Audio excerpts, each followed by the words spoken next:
પ્રિય ભક્તજનો, શું તમે જાણો છો, ક્યારેક ક્યારેક ભગવાન આપણી પુકાર સાંભળવા માટે શાંતિથી, ખૂબ જ પ્રેમથી પોતે ધરતી પર ઉતરી આવે છે અને આપણને ખબર પણ પડતી નથી. અને જ્યારે આવું થવાનું હોય છે ને, ત્યારે ઘરમાં, મનમાં અને આપણા નાના દીવાની જ્યોતમાં પણ એક હળવી ચમક આવી જાય છે. જાણે કોઈ કાનમાં ધીમેથી કહી રહ્યું હોય, હું આવી રહ્યો છું, હું તમારી સાંભળી રહ્યો છું. આજે હું તમને પોષ માસની જે વિષ્ણુ કથા સંભળાવવા બેઠી છું, તે બિલકુલ આવી જ દિવ્ય અને કોમળ વાર્તા છે, જ્યાં એક સાધારણ સ્ત્રીના જીવનમાં તેની ભક્તિએ ચમત્કારનો દરવાજો ખોલી દીધો. આ કથા એટલી જ નરમ છે જેટલો સવારનો પહેલો તડકો, અને એટલી જ સાચી છે જેટલું ભગવાન વિષ્ણુનું પવિત્ર નામ. હું હાથ જોડીને વિનંતી કરું છું, બસ એકવાર દિલ ખોલીને તેને સાંભળો. પછી તમે પોતે અનુભવ કરશો કે કેવી રીતે દુઃખ ધીમે ધીમે પીગળવા લાગે છે અને આશાનો પ્રકાશ અંદર ઉતરવા લાગે છે. તો આવો ભક્તજનો, શુભ પોષ માસની આ પાવન કથામાં આપણે પ્રેમપૂર્વક પ્રવેશ કરીએ, ભગવાન વિષ્ણુના મધુર નામની સાથે. જય શ્રીહરિ. પ્રથમ અધ્યાય. આનંદપુરમાં વિષાદ અને ઋષિનું આગમન. પ્યારા સાથીઓ, વાર્તા શરૂ થાય છે એક નાના, શાંત ગામથી, જ્યાં સવારની હવામાં હળવી ઠંડક, સૂર્યના કિરણોમાં સોનેરી હળવી ચમક અને વૃક્ષો પર બેઠેલા પક્ષીઓનો મધુર કલરવ ગામને સ્વર્ગ જેવું બનાવી દેતો હતો. તે ગામનું નામ હતું આનંદપુર. નામ તો આનંદપુર હતું, પણ તે ગામમાં રહેતી એક સ્ત્રીના જીવનમાં આનંદ ખૂબ ઓછો હતો.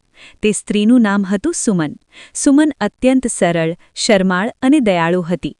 તેની આંખોમાં હંમેશા એક હળવો થાક રહેતો, જાણે કોઈએ તેના જીવનમાંથી રંગ ધીમે ધીમે ખેંચી લીધા હોય. સુમનનું ઘર ખૂબ નાનું હતું. નાનકડું આંગણું, 2 માટીના વાસણો, એક ચૂલો અને તૂટેલો ખાટલો, આ જ તેનું સંસાર હતો. પરંતુ સાથીઓ, ગરીબીએ સુમનના મનને ક્યારેય મેલું નહોતું કર્યું.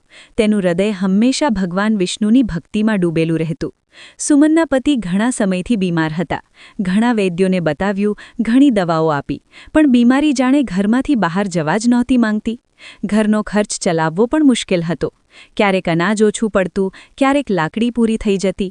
પણ સુમન દરેક મુશ્કેલીને માથા પર હાથ ફેરવીને ધીમે ધીમે સહન કરી લેતી. તે ઘણીવાર કહેતી, જે કંઈ થઈ રહ્યું છે તે ભગવાન વિષ્ણુની ઈચ્છાથી થઈ રહ્યું છે. મારા મનમાં બસ ભક્તિ બની રહે. તેના આ શબ્દો તેના તૂટેલા ખાટલા કરતાં પણ વધુ મજબૂત હતા. એક દિવસ પોષ માસની પહેલી સવાર હતી. હળવો તડકો આખા ગામમાં ફેલાઈ રહ્યો હતો. સુમને ચૂલા પર પાણી મૂક્યું જ હતું કે ત્યારે જ તેની ઝૂંપડીની સામે એક વૃદ્ધ ઋષિ આવીને ઊભા રહ્યા. તેમની દાઢી બરફ જેવી સફેદ, આંખોમાં અપાર શાંતિ અને વસ્ત્રોમાંથી દિવ્ય સુગંધ ફેલાઈ રહી હતી. સુમન ગભરાઈને બોલી, મહારાજ, આપ કોણ? વૃદ્ધ હસ્યા અને બોલ્યા, બેટી, હું તે છું જેને ભગવાન એવા ઘરે મોકલે છે જ્યાં ભક્તિ તો ઘણી હોય છે, પણ દુઃખ તેનાથી પણ વધારે હોય છે. સુમનની આંખોમાંથી અનાયાસે આંસુ વહી નીકળ્યા.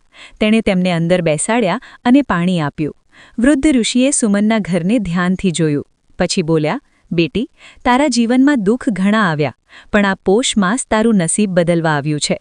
સુમને ધ્રુજતા અવાજે પૂછ્યું, કેવી રીતે મહારાજ? હું તો તૂટી ગઈ છું. ઋષિ ધીમેથી બોલ્યા, પોષ માસમાં ભગવાન વિષ્ણુની એક દિવ્ય કથા છે, જેને જો સાચા મનથી સાંભળવામાં આવે તો દુઃખના વાદળો વિખેરાઈ જાય છે, ભાગ્યના દ્વાર ખુલવા લાગે છે. સુમન તેમની વાતો સાંભળતી રહી અને તેની આંખોમાં ધીમે ધીમે એક નાનકડી આશાની જ્યોત પ્રગટવા લાગી. શું આટલો મોટો ચમત્કાર મારા જીવનમાં પણ થઈ શકે છે? ઋષિ હસીને બોલ્યા, હા બેટી, થઈ શકે છે, પણ તેના માટે તારે ભક્તિ, ધૈર્ય અને વિશ્વાસનો દીવો અંત સુધી જલાવી રાખવો પડશે. સુમને માથું નમાવી દીધું અને તે જ ક્ષણે તેણે મનમાં નિશ્ચય કરી લીધો, ભલે ગમે તેટલી મુશ્કેલીઓ આવે, હું પોષ માસની વિષ્ણુ કથા અવશ્ય સાંભળીશ. દ્વિતીય અધ્યાય. કરુણાની કસોટી અને કથાનો આરંભ.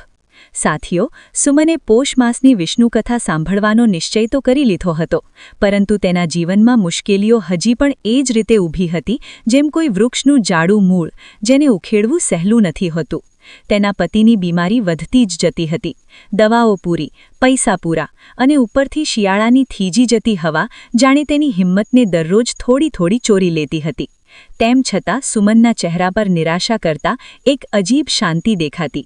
તે કહેતી, દુઃખ ભલે ગમે તેટલું મોટું હોય, જો મનમાં ભક્તિ હોય તો રસ્તો મળી જ જાય. તેનો આ વિશ્વાસ તેની સૌથી મોટી તાકાત હતી. એક દિવસ બપોરે જ્યારે સુમન ખેતરો તરફથી લાકડીનો નાનો ભારો લઈને પાછી ફરી રહી હતી ત્યારે રસ્તામાં તેને એક વૃદ્ધ મહિલા મળી. તે ઠંડીથી ધ્રુજી રહી હતી. સુમને કંઈ પણ વિચાર્યા વિના પોતાની શાલ ઉતારીને તેના ખભા પર નાખી દીધી. મહિલાએ ભીની આંખે પૂછ્યું, બેટી, તું પોતે ઠંડીથી ધ્રુજી રહી છે તો મારી આટલી સેવા કેમ? સુમને હસીને કહ્યું, માં, ભગવાન દરેક સ્વરૂપમાં મળે છે. આજે મને તમે જ દેખાઈ ગયા. તેના મીઠા શબ્દો વૃદ્ધ મહિલાના દિલમાં ઉતરી ગયા અને આજે પહેલીવાર સુમનની ભક્તિ, કરુણા અને માનવતા એક સાથે ચમકી ઉઠી. સાંજે જ્યારે તે ઘરે પાછી ફરી ત્યારે તેના પતિએ નબળા અવાજે પૂછ્યું, સુમન, તું આટલી મોડી ક્યાં હતી? સુમને ચૂલ્હામાં અગ્નિ પ્રગટાવતા કહ્યું, થોડી લાકડી લાવી હતી અને રસ્તામાં એક માને ઠંડી લાગતી હતી, તેમને મારી શાલ આપી આવી. પતિએ આશ્ચર્યથી કહ્યું, તારી પાસે તો એક જ શાલ હતી, હવે ઠંડીમાં તું શું પહેરીશ?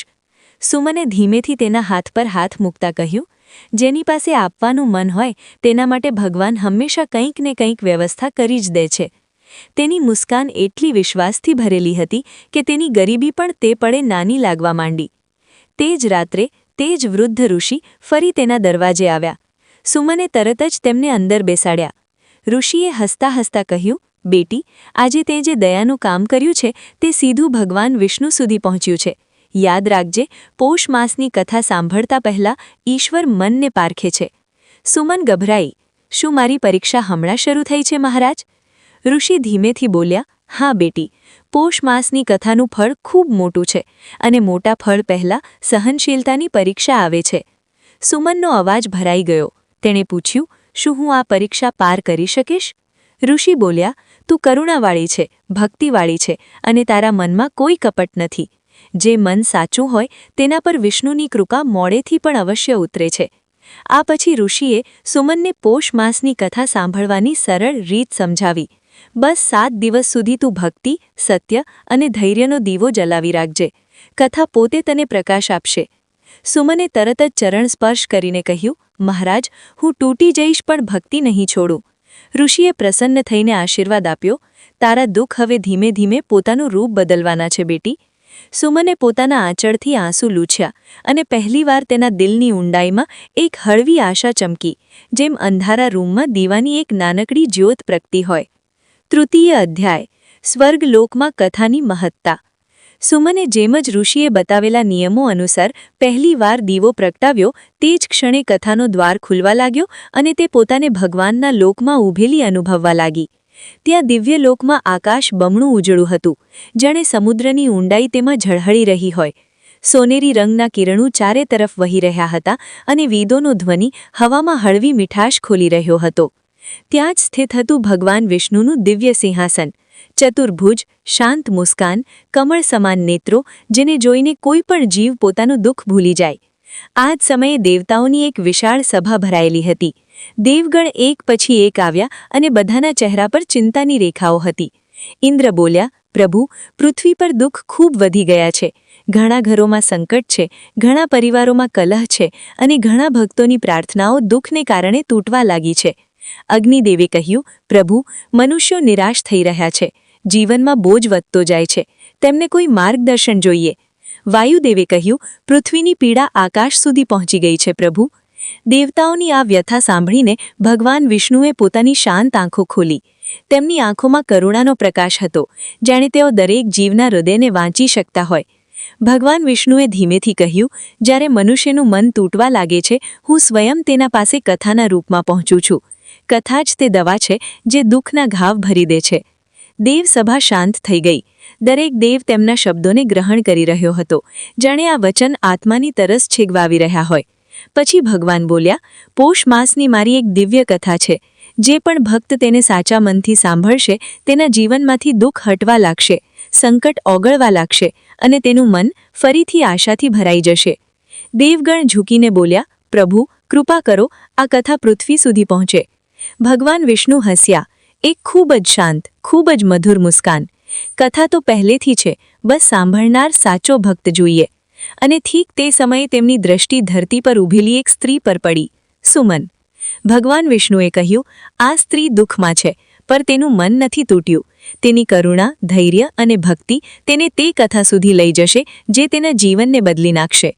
સુમન તે સમયે પોતાના નાના ઘરમાં બેસીને દીવાની જ્યોતને જોઈ રહી હતી, પણ તેને ક્યાં ખબર હતી કે સ્વર્ગલોકમાં દેવતાઓ તેની જ ચર્ચા કરી રહ્યા છે?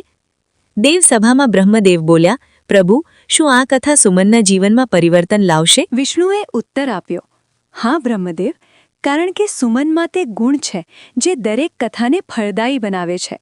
સાચો વિશ્વાસ, ભક્તિનો એ જ દીવો તેને દુઃખોમાંથી મુક્તિ અપાવશે. આ વચનોની સાથે જ આખી દેવસભામાં એક પવિત્ર પ્રકાશ છવાઈ ગયો.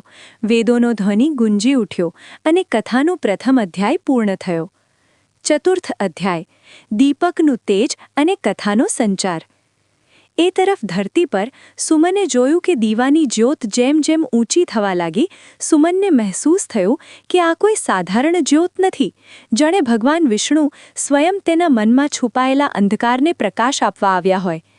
ધીમે ધીમે તેની આસપાસની હવા પણ શાંત થઈ ગઈ. ઝૂંપડીની અંદર એવો સન્નાટો છવાઈ ગયો જાણે દુનિયા થંભી ગઈ હોય. સુમને આંચળ સંભાળીને દીવા પાસે બેસતા કહ્યું, હે પ્રભુ, જો આપ ખરેખર મારી પુકાર સાંભળી રહ્યા છો તો મને તમારી કથા સંભળાવો. અને ભક્તો, જેમ જ તેના આ શબ્દો પૂરા થયા, કથાનું પહેલું દ્રશ્ય તેના મનની અંદર ઉભરવા લાગ્યું. એકદમ સ્પષ્ટ, એકદમ દિવ્ય, જાણે કોઈ સ્વપ્ન નહીં પણ સાક્ષાત દર્શન હોય. તે જ ક્ષણે એક મધુર, કરુણાભર્યો અવાજ તેના મનમાં ગૂંજ્યો. સુમન, સૌથી પહેલા સાંભળ તે રાજાની કથા જે ધર્મપ્રિય હતો પણ મુશ્કેલીઓથી ઘેરાયેલો હતો. અને આ દિવ્ય સંકેતથી પહેલી કથા શરૂ થાય છે. રાજા દરરોજ ચિંતિત રહેતો, પણ એક દિવસ તેને સ્વપ્નમાં એક દિવ્ય અવાજ સંભળાયો. રાજન, પોષ માસની કથા સાંભળ, તારા માર્ગો સ્વયં સાફ થતા જશે. રાજાએ વિશ્વાસ કર્યો, કથા સાંભળી અને ધીમે ધીમે તેના રાજ્યની સ્થિતિ સુધરવા લાગી. ખજાનો ભરાવા લાગ્યો, શત્રુઓ પાછળ હટવા લાગ્યા અને પ્રજામાં પ્રસન્નતા ફેલાઈ ગઈ. ભગવાન વિષ્ણુની વાત હવે ધરતી પર ફળદાયી થવા લાગી.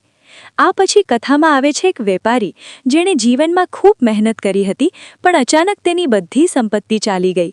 વહાણો ડૂબી ગયા, ગામમાં માલ વેચાતો બંધ થઈ ગયો. વેપારી જીવનથી તૂટી ચૂક્યો હતો. પરંતુ એક દિવસ યાત્રા કરતી વખતે તેને એક સંત મળ્યા. સંતે કહ્યું, પોષ માસની કથા મન લગાવીને સાંભળ. જે હિંમતથી તું પડે છે તે જ હિંમતથી ઊભો પણ થઈ જઈશ. વેપારીએ કથા સાંભળી અને તેના કાર્યોમાં ફરીથી ગતિ આવવા લાગી. દૂર દેશોમાંથી વેપારીઓનું આવવું, નવા સોદા થવા અને ધીમે ધીમે તેની હાનિ લાભમાં બદલાઈ ગઈ. આ જોઈને સ્પષ્ટ થઈ ગયું, કથા માત્ર શબ્દો નથી, જીવન બદલનારી શક્તિ છે. હવે કથા પહોંચે છે એક વૃદ્ધાની પ્યારી વાર્તા પર. તે એટલી વૃદ્ધા હતી કે ચાલવું પણ મુશ્કેલ થઈ ગયું હતું. ઘરમાં કોઈ સહારો નહીં, આંખોમાં ધૂંધળું પાણી અને ખાવા માટે બસ થોડા સૂકા ચોખા. પણ તેના મનમાં એક અદ્ભુત શ્રદ્ધા હતી. તે દર સાંજે ધીવા પ્રકાશવાળા દીવા આગળ બેસીને કહેતી, હે નારાયણ, તમારું નામ જ મારી સંપત્તિ છે. એક દિવસ ગામમાં ઘોષણા થઈ, પોષ માસમાં વિષ્ણુ કથા સંભળાવવામાં આવશે. વૃદ્ધા પાસે બેસવા માટે આસન નહોતું, કપડું નહોતું, પગમાં જોડા નહોતા, પણ તે છતાં લાકડીના સહારે કથા સાંભળવા પહોંચી ગઈ. અને ભક્તો, તેની ભક્તિ એટલી સાચી હતી કે કથાના અંતિમ દિવસે તેના ઘરમાં પહેલીવાર ભરેલી થાળી મળી. ક્યારેય ન સુકાય તેવી અનાજની થેલી, એક નવી ચાદર અને એક ચમકતો દીવો. લોકો કહેતા હતા કે આ ભગવાન વિષ્ણુની જ કૃપા છે. હવે સુમન, જે આ બધી કથા સાંભળી રહી હતી, પોતાના મનમાં વિચારવા લાગી, જો ભગવાને રાજા, વેપારી અને તે વૃદ્ધાના દુઃખ દૂર કર્યા, તો શું મારા ઘરનો અંધકાર પણ હટી શકે છે? તેના દિલમાં એક ખૂબ કોમળ આશા જાગી, જેમ કોઈ બંધ રૂમમાં ધીમેથી એક બારી ખુલી જાય. ઋષિ જે કથા સંભળાવી રહ્યા હતા, સુમનની આંખોમાં ચમક જોઈને બોલ્યા, બેટી, આ કથા કોઈ એક માટે નહીં, આ તે બધા માટે છે જે સાચા મનથી સાંભળે છે. તારા મનમાં ભક્તિ છે, ધૈર્ય છે, કરુણા છે, તેથી આ કથા પણ તને સાંભળશે. સુમનના દિલમાં એક નવું સાહસ જન્મ્યું. જો ભગવાન વિષ્ણુએ બધાની મદદ કરી તો તેઓ મારી પણ સાંભળશે. 5મો અધ્યાય, આસ્થાની અંતિમ રાત. સુમન 3 દિવસથી પોષ માસની વિષ્ણુ કથા સાંભળી રહી હતી. દરરોજ તેના મનમાં થોડી થોડી આશા વધી રહી હતી, પણ તેના જીવનની મુશ્કેલીઓ હજી પણ ત્યાં જ ઊભી હતી. તેના પતિની બીમારી હવે પહેલા કરતાં વધારે વધી ગઈ હતી. રાત્રે તેમનો તીવ્ર તાવ ચડી જતો અને સુમન જાગી જાગીને તેમના માથા પર પાણી મૂકતી રહેતી. આંગણામાં રાખેલું અનાજ પણ લગભગ પૂરું થઈ ગયું હતું. ઘરમાં બાળવા માટે લાકડી નહોતી અને શિયાળાની રાતો વધુ કઠોર થતી જતી હતી. એક સવારે જ્યારે સુમન ચૂલ્હો સળગાવવા માટે સૂકા પાંદડા વીણી રહી હતી, ત્યારે અચાનક તેને લાગ્યું કે તેનું દિલ કંઈક ભારે છે, જાણે કોઈ મોટી વાત તેના જીવન તરફ વધી રહી છે. બપોર થતાં તેના પતિના શ્વાસ વધુ નબળા પડવા લાગ્યા. સુમને તેમનો હાથ પકડ્યો અને રડતા રડતા બોલી, "કૃપા કરીને હિંમત ન હારો. હું ભગવાનથી તમારી રક્ષાની પ્રાર્થના કરી રહી છું." પણ હાલાત પળે પળ બગડતા જતા હતા. સાંજ સુધીમાં ગામના 2-3 લોકો જોવા આવ્યા અને બોલ્યા, "સુમન, ખૂબ કોશિશ કરી લીધી, કદાચ હવે કંઈ થઈ શકે તેમ નથી." આ શબ્દો સાંભળીને સુમનનું દિલ અંદરથી તૂટી ગયું. તેના ચહેરા પર આંસુ નહીં, બસ એક ગહન શાંતિ ઉતરી આવી. તેણે ઉપર આકાશ તરફ જોયું અને ખૂબ ધીમા સ્વરે કહ્યું, "હે ભગવાન વિષ્ણુ, જો મારી ભક્તિ સાચી છે તો મારા પતિની રક્ષા કરો." અને તે રાત સુમનના જીવનની સૌથી લાંબી રાત હતી. ચૂલ્હો બુઝાયેલો, આંગણું ઠંડીથી થીજી ગયેલું અને ઝૂંપડીની દિવાલો પર અંધકાર જાણે પડછાયો બનીને બેસી ગયો હતો. પરંતુ તે અંધકારની વચ્ચે સુમને એક નાનકડો દીવો પ્રગટાવ્યો. દીવાની જ્યોત ખૂબ નાની હતી, પણ તેમાં સુમનનો વિશ્વાસ પહાડ જેવો અડગ હતો. તેણે દીવા સામે બેસીને ધીમા અવાજે કહ્યું, "હે પ્રભુ, તમારી કથા સાંભળી રહી છું, કૃપા કરીને મને છોડી ન દો." તેની આંખોથી આંસુ ટપકી રહ્યા હતા, પણ તેના હોઠ પર ભગવાનનું નામ હતું. અને ઠીક તે જ સમયે, જ્યારે રાત સૌથી શાંત હોય છે, જ્યારે હવા પણ થંભી જાય છે, તે જ ક્ષણે ઝૂંપડીમાં અચાનક હલવી દિવ્ય સુગંધ ફેલાવા લાગી. પહેલાં સુમનને લાગ્યું કદાચ ભ્રમ છે, પણ ધીમે ધીમે આખા રૂમમાં એક ગરમાહટ ઉતરી આવી, જાણે કોઈએ તેના દુઃખી મન પર હથેળી મૂકી દીધી હોય. સુમને આશ્ચર્યથી જોયું.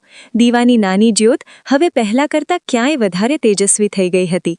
એવું લાગી રહ્યું હતું જાણે કોઈ અદૃશ્ય શક્તિ તેને સહેલાવી રહી હોય. આ દિવ્ય ક્ષણમાં સુમને મહેસૂસ કર્યું કે તેના પતિના શ્વાસ હવે થોડા સ્થિર થઈ રહ્યા છે. તેમનો ચહેરો પહેલાં કરતાં શાંત, તેમની ધડકનો નિયમિત. સુમનના હૃદયમાં ભાવનાનો સાગર ઉમટી પડ્યો. તેણે હાથ જોડીને કહ્યું, "હે નારાયણ, શું આ તમારી કૃપા છે?" દીવાની જ્યોત એક ક્ષણ માટે એવી ચમકી જાણે હા કહી રહી હોય. બીજી સવારે લોકો જોઈને ચકિત થઈ ગયા. સુમનના પતિની હાલત પહેલાં કરતાં ક્યાંય સારી હતી. ગામની એક વૃદ્ધાએ કહ્યું, "બેટી, આ કોઈ સાધારણ વાત નથી, આ તો ભગવાન વિષ્ણુની કૃપા છે." સુમને આંસુ લૂછતા કહ્યું, "હા માં, મેં ગઈકાલે રાત્રે ભગવાનને ખૂબ પોકાર્યા હતા." વૃદ્ધા હસી અને બોલી, "ભગવાન ક્યારેય તે પોકારને અનસુની નથી કરતા જે સાચા મનથી નીકળે." હવે સુમનના મનમાં એક નવો વિશ્વાસ જાગી ઉઠ્યો. વિષ્ણુ કથા ખરેખર ચમત્કાર કરે છે અને મારી પરીક્ષાનો સમય ધીમે ધીમે સમાપ્ત થવાનો છે. 6ઠ્ઠો અધ્યાય. ભગવાનનું સાક્ષાત દર્શન અને વરદાન. સુમને 5 દિવસ સુધી પૂરી શ્રદ્ધાથી વિષ્ણુ કથા સાંભળી. દુઃખ તેના જીવનના દરેક ખૂણામાં હતા, પરંતુ તેના મનમાં વિશ્વાસનો દીવો સળગતો રહ્યો. ધીમો હતો પણ બુઝાયો નહીં. અને હવે 6ઠ્ઠા દિવસની કથા સુમનના જીવનને હંમેશા માટે બદલવાની હતી. તે સવારે આકાશ બિલકુલ સ્વચ્છ હતું. ઠંડીના હળવા કિરણો ઝૂંપડીની માટી પર પડી રહ્યા હતા, પણ સુમનના મનમાં એક અજીબ બેચેની હતી, જાણે આજે કંઈક ખૂબ મોટું થવાનું હોય. તેના પતિ હવે પહેલાં કરતાં સારા હતા, પણ સંપૂર્ણપણે ઠીક નહોતા. તેમ છતાં સુમનના ચહેરા પર એક હળવી આશાની ચમક હતી, જાણે તેની આત્મા કહી રહી હોય, "આજે ભગવાન મારી સાંભળશે." જ્યારે સૂર્ય ઢળવા લાગ્યો, સુમન દીવો લઈને ઝૂંપડીની બહાર આવી. તે દીવો આજે પહેલાં કરતાં વધુ તેજ સળગી રહ્યો હતો, જાણે કોઈ દિવ્ય શક્તિએ સ્વયં તેને સ્પર્શ કર્યો હોય.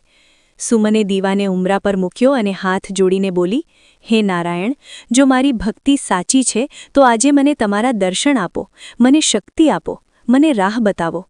તેના અવાજમાં થાક પણ હતો, આંસુ પણ હતા અને એક અનકહી પુકાર પણ હતી.